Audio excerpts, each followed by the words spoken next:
The call came at 2:17 a.m.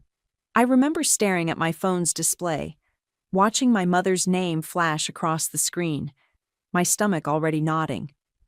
Nothing good ever came from middle-of-the-night calls. "My name is Vivienne," and that call changed everything. "He's hurt," Mom's voice cracked through the speaker. "Jackson's hurt bad. The car— Oh God, Vivienne, the car is totaled." I was already pulling on jeans, wedging the phone between my ear and shoulder. "Which hospital?" "Mercy General. Please hurry, and bring your insurance information. The car? It was in your name, wasn't it?" Of course, that's what she focused on. The SUV I'd bought them last Christmas. A family gift, they'd called it, though Jackson had been the one pushing hardest for it. I'd spent months saving up for the down payment, wanting to do something nice for once. "I'm on my way," I said, hanging up before she could spiral into more questions about paperwork. The hospital parking lot was a maze of fluorescent lights and empty spaces.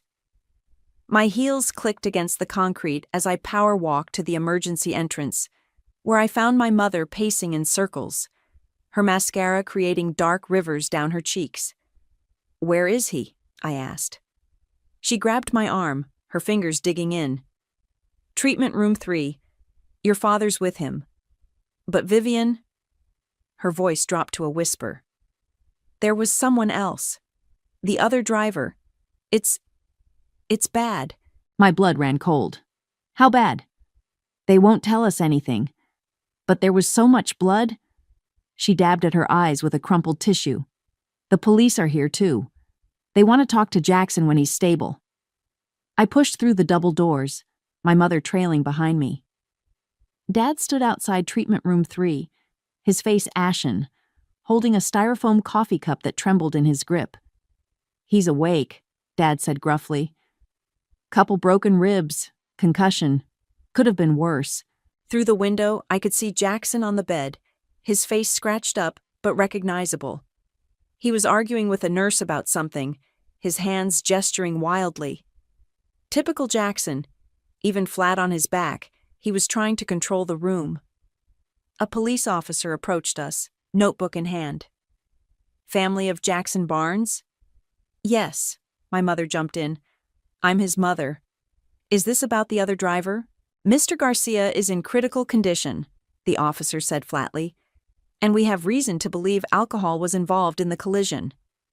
My father's coffee cup crumpled in his fist. "That's ridiculous.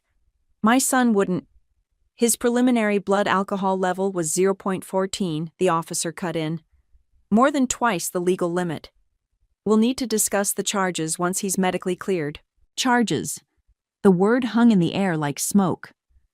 My mother started crying again, and my father's face went from ashen to red. "Vivienne," my mother grabbed my arm again, "you'll help, won't you? The car's in your name, your insurance will cover this, and we'll need a good lawyer."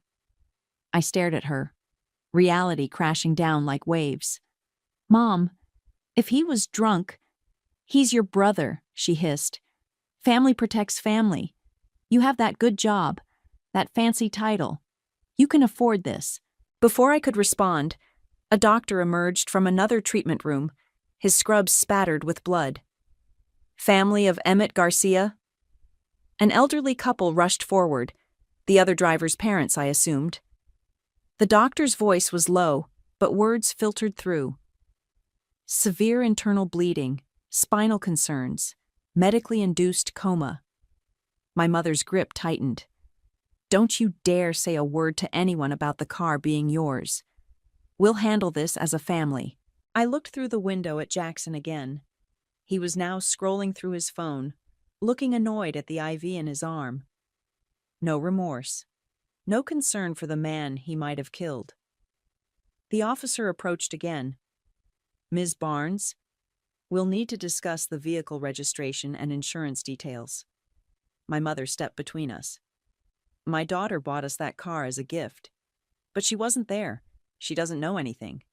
She turned to me, eyes hard despite the tears. "Right, Vivienne?" I opened my mouth, but my father appeared at my other side. "This is your mess to clean up," he said quietly. You bought the car. You're responsible. Standing there, trapped between them, watching Jackson scroll through social media, while somewhere in this same hospital, a stranger fought for his life because of him. Something inside me snapped. I looked at my mother, then my father, seeing them clearly for the first time. "You're right," I said slowly. "I am responsible, and I know exactly what I need to do." I spent the next morning in a daze, mechanically answering emails from my kitchen table, while my phone buzzed with endless family messages. Around noon, my doorbell rang. It was Allison, my best friend since college, carrying 2 cups of coffee and wearing her "I'm worried about you" face. "Your mom called me," she said, setting the coffee down. 3 times. I rubbed my temples. "Let me guess. She wanted you to talk some sense into me about the insurance?" "Actually, she wanted me to remind you about all the times Jackson was there for you." Her words. Allison's voice dripped with sarcasm. I told her I had to go into a tunnel. "He was there for me?" I laughed bitterly, opening my laptop. "Let me show you something." I pulled up my banking history. Last year alone, $6,000 for his emergency car repairs, $4,000 when he got fired from that startup, $2,000 for that coding boot camp he quit after 2 weeks. "Don't forget your parents' mortgage payment," Allison added quietly. "Right, because Dad's contracting work hit a slow patch. Again." I slammed the laptop shut. "You know what the worst part is? Jackson didn't even have permission to drive that car." Allison's eyebrows shot up. "What?" "The SUV was technically a family gift, but the agreement was clear. Jackson wasn't supposed to drive it. Not after his DUI last year. The one they kept quiet about? The one they made me pay the lawyer for?" I took a sip of coffee. "But apparently he's been joyriding in it for months. Look at this." I opened Instagram, scrolling to a post from 3 weeks ago. Jackson posed in front of my SUV, keys dangling from his fingers. The caption read, "Borrowed the family ride. Time to show this baby what she can do." My phone buzzed again. Dad. "Hello?" "Your mother's a wreck," he said without preamble. "She hasn't stopped crying since you left the hospital." "Is she crying about Emmett Garcia?" I asked. "The man Jackson nearly killed?" "Don't be dramatic. These things happen. What matters is how we handle it as a family." "You mean how I handle it with my checkbook?" "Don't get smart with me," he snapped. "We don't betray family. Remember when you were 17 and wrapped my truck around that tree? Who covered for you then?" "That never happened," I said slowly. "That was Jackson. He blamed it on me, and you all believed him without even asking." Silence on the line. "Dad? Well, what's done is done," he muttered. "The point is, family stands together. Jackson made a mistake." "A mistake?" My voice rose. "He drove drunk and put someone in a coma." "Lower your voice," he hissed. "The neighbors will hear." "God forbid the neighbors hear the truth," I said, and hung up. Allison watched me carefully. "You okay?" "No." I opened my email. "But I'm done being their ATM." A new message popped up, from Jackson's girlfriend Joanna. Subject line, "Need to talk." "I didn't know," her message read. "About the car, about any of it. Jackson told me it was his. I have pictures, timestamps, everything, if you need them." Allison read over my shoulder. "Well, well, looks like little brother's house of cards is starting to fall." My phone buzzed again. Mom this time, but through text. "How dare you hang up on your father? After everything we've done for you. Remember who paid for your prom dress? Your first car? Your braces?" I started typing, "You mean the prom dress you returned to buy Jackson's gaming console? The car you sold to pay his gambling debts? The braces I'm still paying off because you borrowed my dental fund for his spring break trip?" But I didn't send it. Instead, I opened a new document and started making a list. "What are you doing?" Allison asked. "Documenting everything. The car title's in my name. The insurance is in my name. Jackson took the car without permission, with a history of DUI, and my parents enabled it. I looked up at her. You're the lawyer. What does that mean legally? A slow smile spread across Allison's face. It means, my friend, that you're not their safety net anymore. You're their worst nightmare. My phone buzzed one more time. A text from Jackson. Hey sis, when you get a sec, can you call the insurance company? Mom's freaking out about the paperwork. Also, gonna need some cash for a new phone. Mine got smashed in the crash. Love you. I showed it to Allison, who read it and shook her head. He really doesn't get it, does he? No, I said, saving the text as evidence. But he's about to. Allison's law office smelled like leather and coffee. She spread documents across her desk while I watched, each paper another nail in my family's coffin. Vehicle registration, insurance policy, text messages showing unauthorized use. She ticked off each item. And now Joanna's evidence. Vivian, you're not just protected, you have a nuclear option. My phone lit up. Mom again. Sweetheart, please. The hospital bills just came in. They're asking about insurance. We need you. I switched it to silent and turned back to Allison. What about Emmett? Any updates? She pulled up a news article. Still in a coma, but there's something else you should see. The article included a photo of Emmett, not from the crash, but from before. He sat at a piano, surrounded by young students, his face bright with enthusiasm. The caption read, Local music teacher's future uncertain after devastating crash.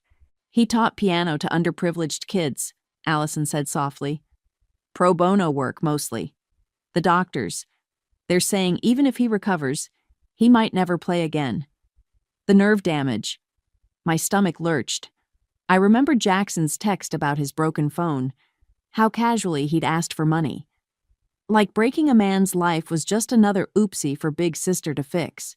A knock at the door interrupted us. Allison's assistant poked her head in.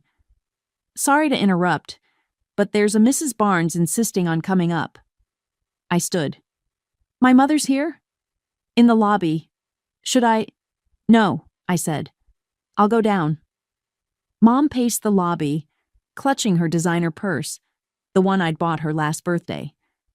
When she saw me, her face crumpled into practiced tears. Why aren't you answering your phone? I've been trying to reach you all day. I'm busy, Mom. Too busy for family? She stepped closer, lowering her voice. The police are talking about criminal charges. Criminal? My baby boy could go to prison. Your baby boy nearly killed someone. It was an accident. Driving drunk isn't an accident. It's a choice. She grabbed my arm. How can you be so cold? This is your brother we're talking about. And what about Emmett? I pulled up the article on my phone, thrust it in her face. What about his students? His family? She barely glanced at it. We'll make it right. That's why we need your help with the insurance. No. The word hung between us. Mom's face went still. What did you say? I said no. I'm not covering this up. I'm not paying for it. I'm done. Done? Her voice rose. Done with what? Your family? The people who raised you? The people who raised me to be their personal bank account? How dare you? She was crying again, but these tears were angry. After everything we've sacrificed, what exactly did you sacrifice, Mom? Name one thing you gave up for me that didn't eventually go to Jackson. You're being ridiculous. You're just jealous because what? Because Jackson's the favorite? Because he gets unlimited chances while I get unlimited bills? You're evil, she whispered. Evil and ungrateful. Your own brother could go to jail, and you're worried about money? No, I said quietly. I'm worried about justice. Her hand flew up. To slap me or grab me. I'm not sure. I caught her wrist before she could do either. Don't, I said. She yanked her hand away, face twisting. You'll regret this. When Jackson's in prison, when our family is destroyed, you'll regret choosing strangers over blood. Blood, I laughed. Blood doesn't excuse what he did. What you're all trying to do. Fine. She straightened, wiping her eyes. Fine. But don't come crying to us when you're all alone. Don't expect forgiveness when you realize what you've thrown away. I watched her storm out, designer purse swinging. My hands were shaking, but my voice was steady when I called up to Allison's office. Still there? Heard the whole thing, she said. You okay? No. I took a deep breath. But I will be. Listen, I need you to do something for me. Name it. Contact Emmett's lawyer. Tell them. I closed my eyes, saw his smiling face in that photo, surrounded by students who might never hear him play again. Tell them I want to help. Not with money, with evidence.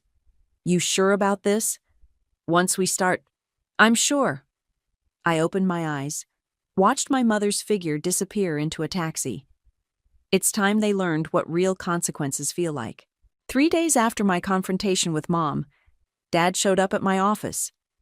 My assistant tried to stop him, but he bulldozed past her, face flushed with what I assumed was a combination of anger and his usual afternoon drinks. We need to talk, he announced, closing my office door. I didn't look up from my computer. I'm working.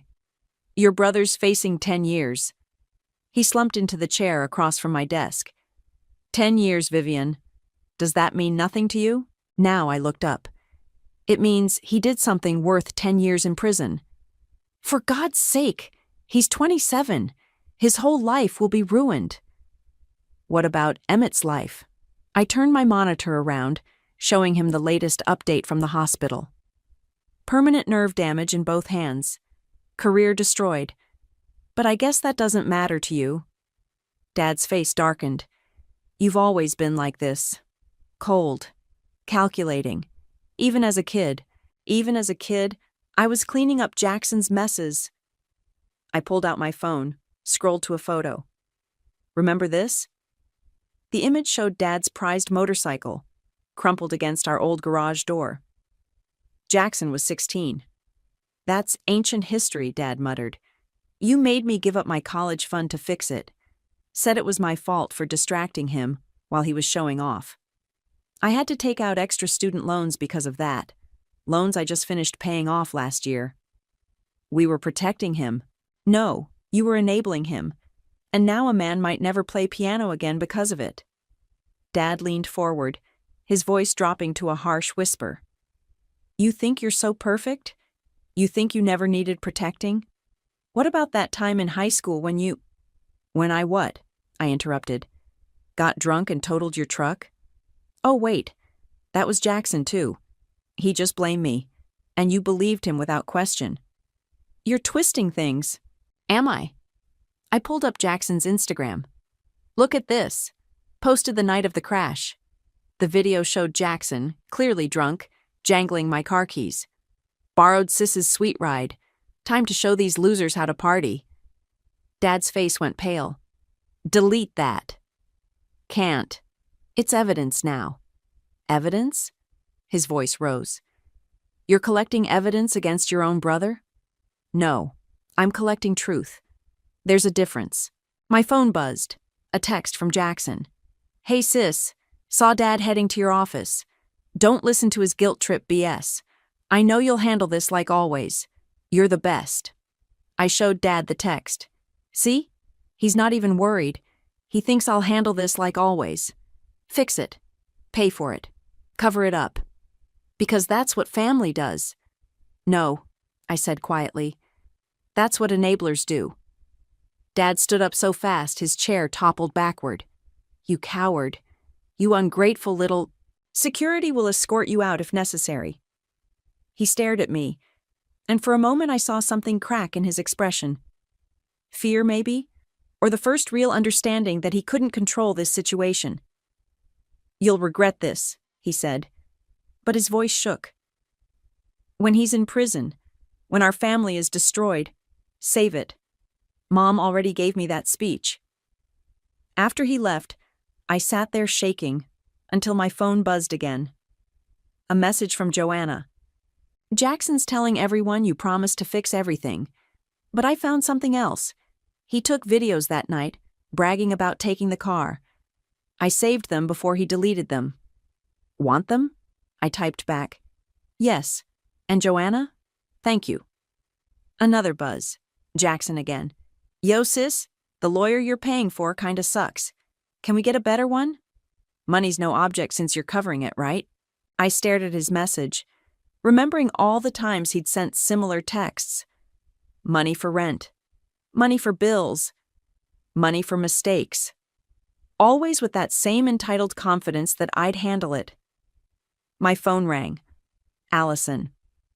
The prosecutor wants to meet, she said without preamble. They're interested in your evidence about the pattern of behavior. And Vivian? Emmett's awake. My heart stopped. How is he? Can't feel his fingers. Doctor says he might regain some function with therapy, but... She paused. He asked about you. Asked why you're helping his case. What did you tell him? The truth. That you're choosing right over easy. Speaking of which, Jackson just posted another story. You should see this. I opened Instagram. There was my brother, looking annoyed but unworried, captioned, Haters trying to bring me down, but family's got my back.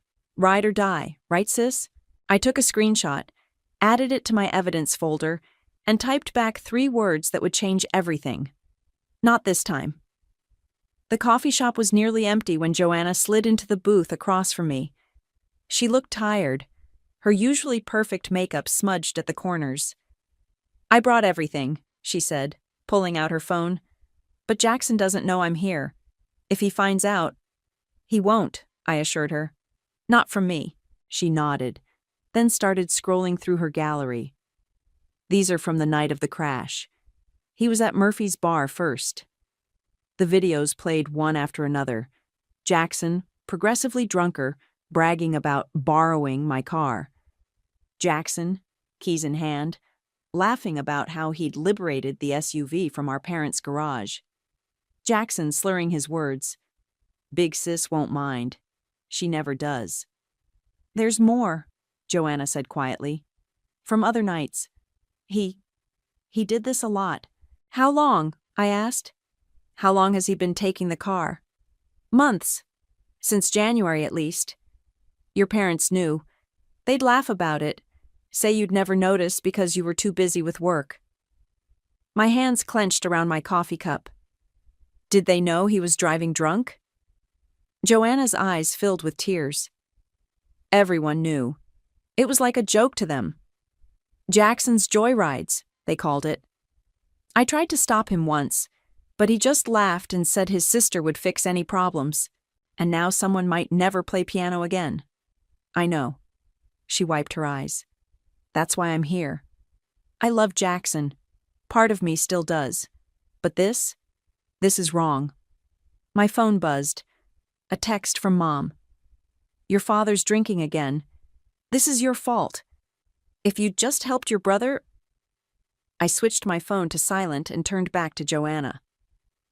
What else do you have? She pulled up more photos, more videos. Jackson bragging about near misses with other cars. Jackson racing down residential streets.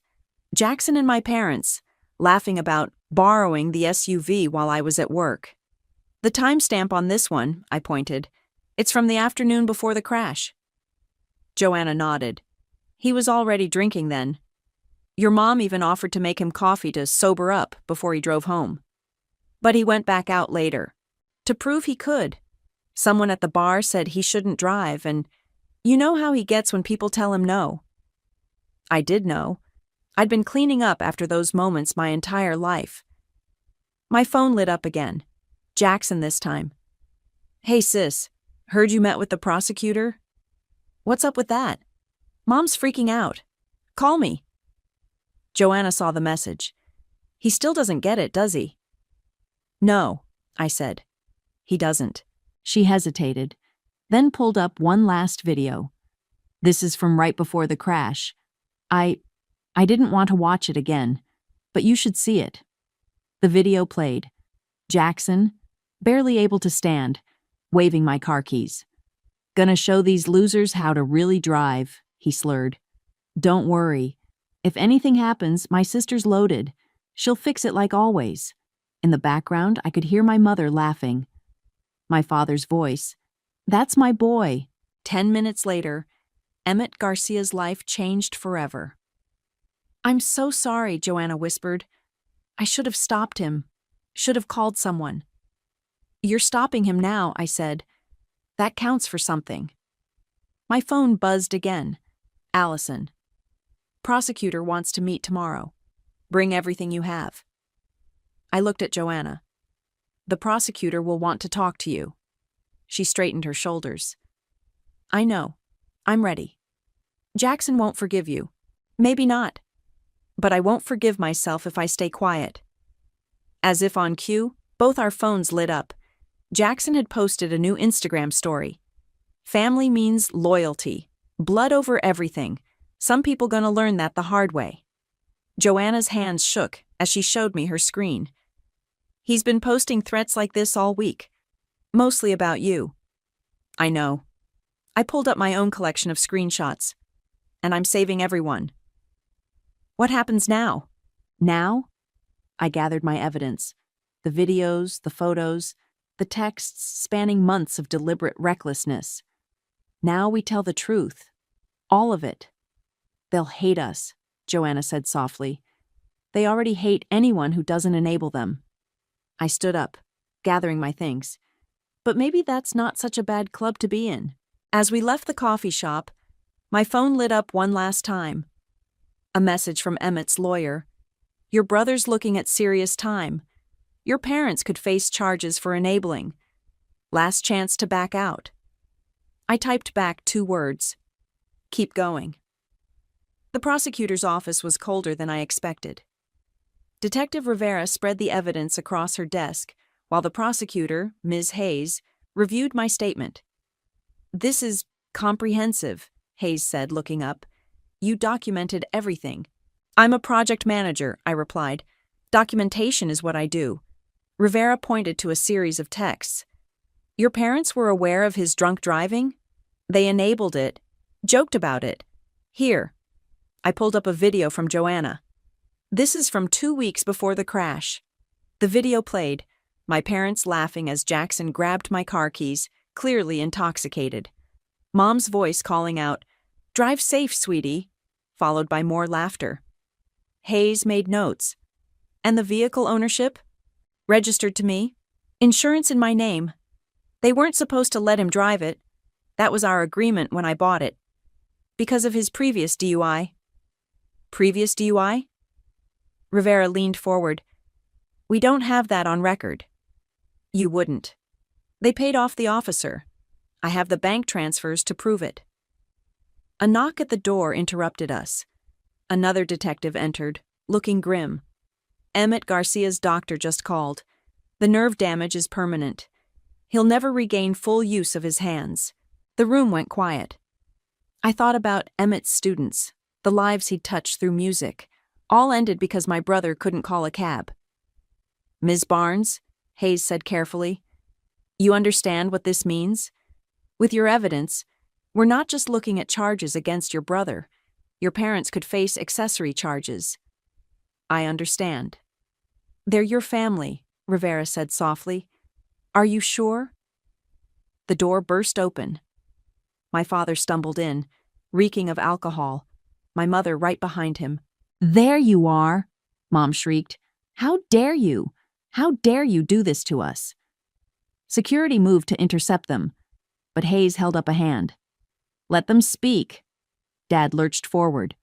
We raised you, put food in your mouth, clothes on your back, and this is how you repay us? By telling the truth? I stood up. Yes, that's exactly how I'm repaying you. Truth? Mom laughed hysterically. The truth is, you're jealous of your brother. Always have been. You're trying to destroy him because he destroyed someone else's life? I nodded to Hayes. Show them. Hayes played the video from the night of the crash. They watched, faces draining of color, as their own voices encouraged their drunk son to drive. That's not, Dad stammered. Not what? Not what it looks like? That's the problem, Dad. It's exactly what it looks like. Mom started crying. Her signature move. He's your brother. Your own flesh and blood. And what about Emmett? I pulled up his photo. He has family too. People who love him. Students who needed him. But you don't care about destroying their lives, do you? We thought you'd protect us, Dad whispered. You always protected us. Not anymore. Hayes cleared her throat. Mr. and Mrs. Barnes, I'm charging your son with felony DUI causing serious bodily injury. And based on this evidence, you're both being charged as accessories. You can't! Mom lunged at me, but security caught her.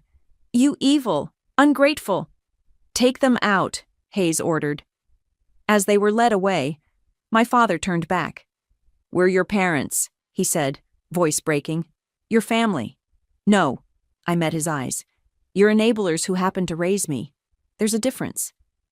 After they were gone, Hayes gathered the evidence. The DA will want to move quickly.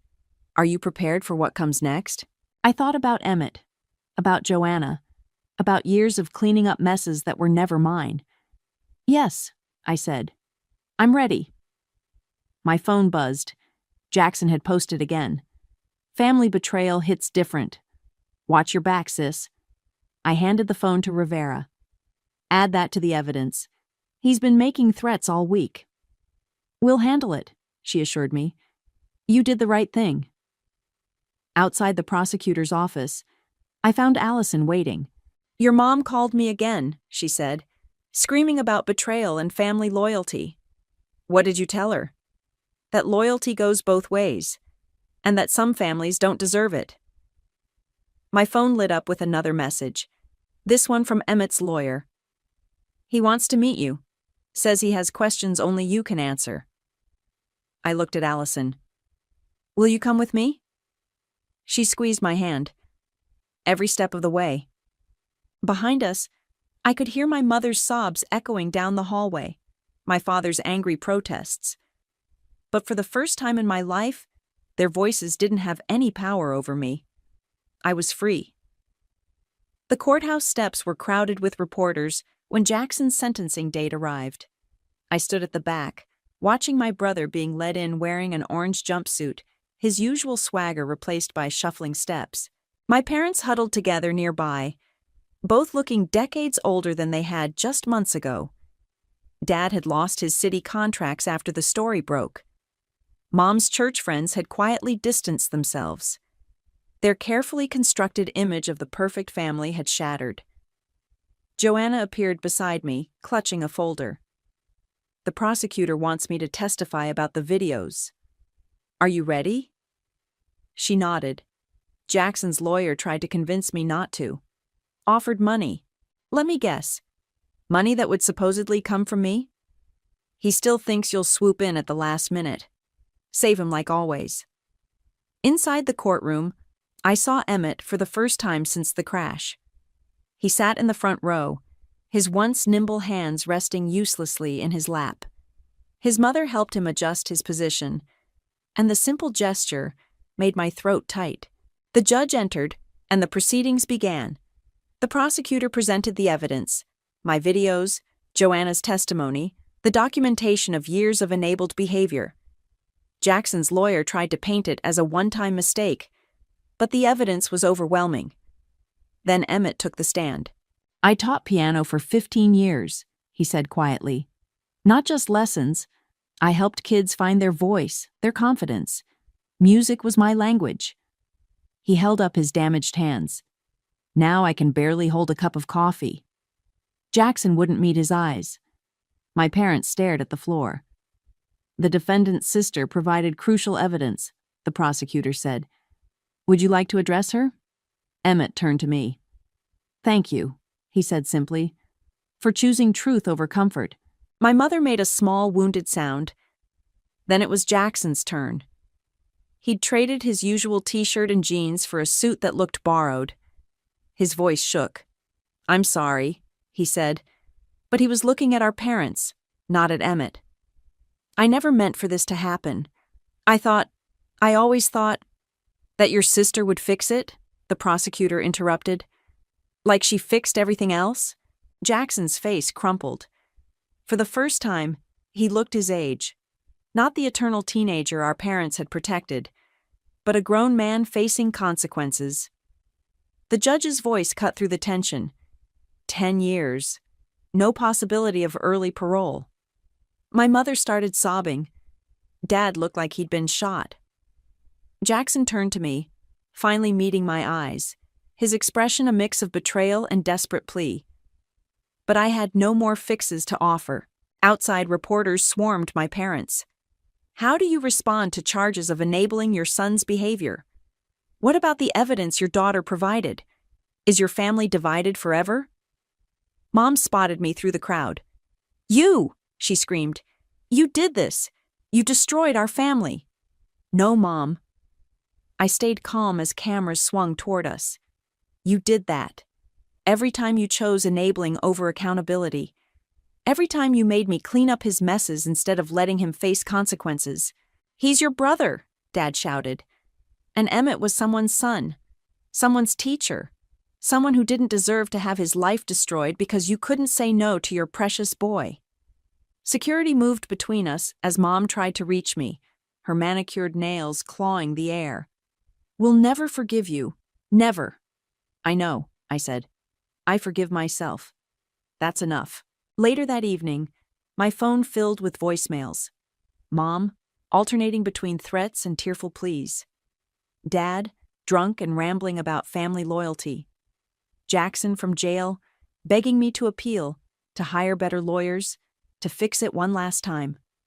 I deleted them all. Allison called as I was leaving the courthouse. You okay? No, I admitted. But I will be. Emmett's lawyer called. They're filing a civil suit against your parents for enabling. They'll probably lose everything. I thought about my childhood home, filled with things I'd paid for. The car I'd bought them. The bills I'd covered. The life they'd built on my reluctant generosity. They already lost everything, I said. They just don't know it yet. A final text came through, from Joanna. Jackson's asking me to convince you to help. I blocked his number. Good for you, I replied. The sun was setting as I walked to my car. Behind me, the courthouse doors closed on my family's comfortable lies. Ahead lay uncertainty, probably more drama, definitely more pain. But also freedom, and that was worth everything. My phone buzzed one last time. Mom again. Please, sweetheart. We can still be a family. Just help us fix this. I turned off my phone and drove home, leaving their problems exactly where they belonged. With them. The moving truck pulled away from my parents' house, carrying the last of their possessions. They'd lost the civil suit, lost their home, lost everything except what they could fit in their small rental apartment. I watched from my car across the street, not hiding, not approaching, just witnessing. My phone rang. Emmett's number. The scholarship fund is ready, he said. We've already received applications from 3 students who couldn't afford lessons. After the civil suit, I'd established a music scholarship in Emmett's name. Not out of guilt, but because something good should come from all this pain. How are the new teaching methods working? I asked. Better than expected. Despite everything, his voice held hope. I can't play like before, but I can still teach theory, composition. The adaptive technology helps. It's different, but it's something. A tap on my car window startled me. Mom stood there, looking thin and tired, her designer clothes replaced by department store basics. I rolled down the window. I'm not giving you money. I know. She wrung her hands. I saw you sitting here. Saying goodbye to the house? Trying to understand. She looked at her feet. How did we get it so wrong, Vivienne? You really want to know? She nodded. Get in. She hesitated, then walked around and slid into the passenger seat. I put my phone on speaker. Emmett, my mother's here. Would you mind telling her about your students? He was quiet for a moment. The ones I can't teach anymore? Or the ones who lost their music scholarships when I couldn't work? Mom flinched. Both, I said. He told her. About Maria, who'd been preparing for Juilliard. About Tommy, whose single mom had scraped together lesson money for years. About dreams deferred, talent stunted, all because Jackson couldn't call a taxi. Mom started crying. Real tears this time, not her usual performance. "I'm sorry," she whispered. "I'm so sorry." "I know," Emmett said. "But sorry doesn't give me back my hands." After we hung up, Mom stared at the house. Her house, once. "Your father's drinking again," she said. "Worse than before. He blames you." "Of course he does. I did too for a while. But then I found this." She pulled out her phone, showed me an old photo. "Remember?" It was me at 16, holding a trophy from the science fair. In the background, Jackson was making faces, trying to ruin the photo. "You worked so hard on that project," Mom said. "But we left your ceremony early because Jackson had a baseball game. We always left early, didn't we? Always chose him." "Yes. And now he calls from prison, still asking for money, still expecting us to fix everything." She put the phone away. "We raised a monster, didn't we?" "You raised 2 children," I corrected. "You just never noticed the one who didn't cause problems." Dad appeared on the front steps, swaying slightly. When he saw us, his face darkened. "We should go," Mom said quickly. He's not good when he drinks now. When was he ever?" She touched my arm, the first genuine gesture I could remember in years. "I understand now why you did it. We deserve this. It was never about deserving. It was about consequences. Will you ever forgive us?" I looked at her, this woman who'd shaped my life with her choices, her enabling, her selective blindness. "I forgive you for what you did to me," I said finally, "but I'm not the one who lost their hands." She nodded, stepped out of the car.